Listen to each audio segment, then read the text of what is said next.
साथियों, इस वीडियो के द्वारा मैं आपको कुछ चीज़ें बताना चाहता हूं। गया है, वो पति वरण करेगी तो पति के साथ रह पाएगी, या ऐसा पुरुष पत्नी को अपने प्राण प्यारी मान पाएगा? अब जब ये नहीं होगा तो कलह अशांति सब बढ़ता ही चला जाएगा। लिव इन रिलेशन चल रहा है, वो पति वरण करेगी तो पति के साथ रह पाएगी, या ऐसा पुरुष पत्नी को अपने प्राण प्यारी मान पाएगा? अब जब ये नहीं होगा तो कलह अशांति सब बढ़ता ही चला जाएगा। लिव इन रिलेशन चल रहा है, वो पति वरण करेगी। साथियों, प्रेमानंद जी महाराज ने यह स्पष्ट किया है, इसमें क्या गलत लगा? मैं कहना चाहता हूं कि आदरणीय पूज्यपाद महाराज जी ने जो कहा है वो 100% सही है। क्या ब्रह्मचर्य जीवन जीना ही एक विल पावर को पैदा करता है? जिस तरह शेक्सपियर ने भी कहा है, शेक्सपियर तो कोई आध्यात्मिक व्यक्ति नहीं थे, जबकि वो एक इंग्लिश के बहुत बड़े विद्वान थे। उन्होंने कहा था कि money is lost, nothing lost, health is lost, something lost, character is lost, everything is lost. धन गया, कुछ नहीं गया, स्वास्थ्य गया, कुछ गया, लेकिन चरित्र गया, सब कुछ गया। मित्रों, इंसानियत का धर्म सबसे बड़ा धर्म है, मानवता का धर्म सबसे बड़ा धर्म है। इस तरह का जो कुकर्म है, इसके लिए सुप्रीम कोर्ट इजाज़त दे सकता है, लेकिन कोई भी धर्म, कोई भी मजहब इस तरह का जो है आपको आदेश नहीं दे सकता, इस तरह का एक्सेप्टेड नहीं कर सकता।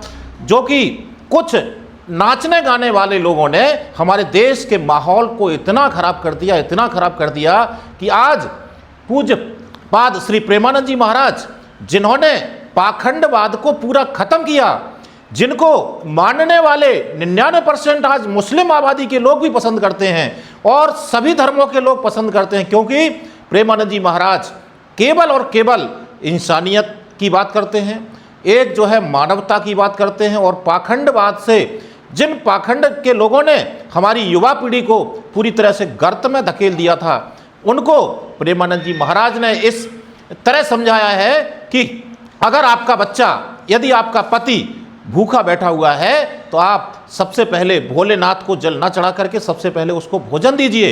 यदि कोई गाय भूखी और प्यासी बैठी हुई है तो उसको आप चारा खिलाइए, रोटी खिलाइए, जबकि उसको केवल नहाने धुलाने से, उसके पैर पूजने से उसका पेट नहीं भरेगा।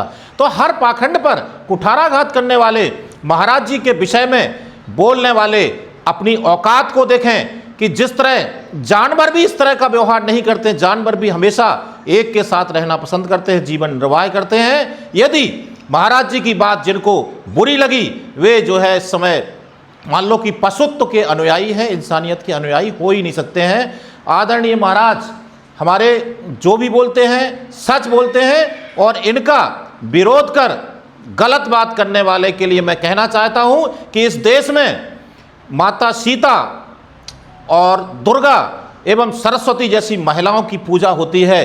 चरित्रहीन और कुल्टा जैसी, जो कि मंथरा, ताड़का और शूर्पणखा और लंकिनी जैसी महिलाओं की पूजा नहीं होती है। इनका केवल एक ही उपाय रहा है कि इनका मुंह कुचल करके इनको जो है पूरी तरह से दफन कर दिया जाए। यही हमारा देश का कानून बोलेगा, यही संविधान बोलेगा। मैं उन जजों को भी समझाना चाहता हूं कि जो अपनी पत्नियों से परेशान होकर के खुद दूसरे की लिविंग रिलेशन में जाते हैं और अपनी पत्नियों को भेजते हैं, इससे अच्छा तो पहले वैश्यालय हुआ करता था कि वहां पर वैश्या अपना नाम देती थी। आज की जो वैश्याएं हैं वे समाज में घुस करके हमारे समाज को दूषित कर रही हैं। सबसे ज्यादा इस तरह के केस जो देखने को मिल रहे हैं कि कोई नीले ड्रम में काट कर फेंक रहा है, तो कोई जो है पहाड़ से फेंक रहा है, कोई दही में जहर मिला करके दे रहा है। आज इंसान का जीना मुश्किल हो गया है। इस तरह की जो विष कन्याएं पहले हुआ करती थी वो हमारे देश में आज आ चुकी हैं।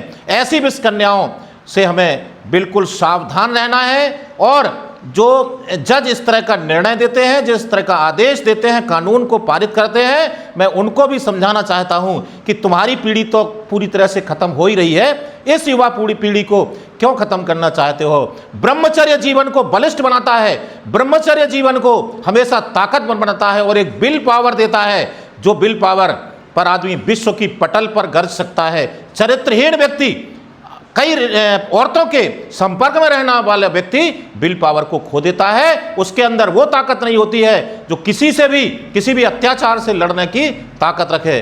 जय हिंद, जय भारत।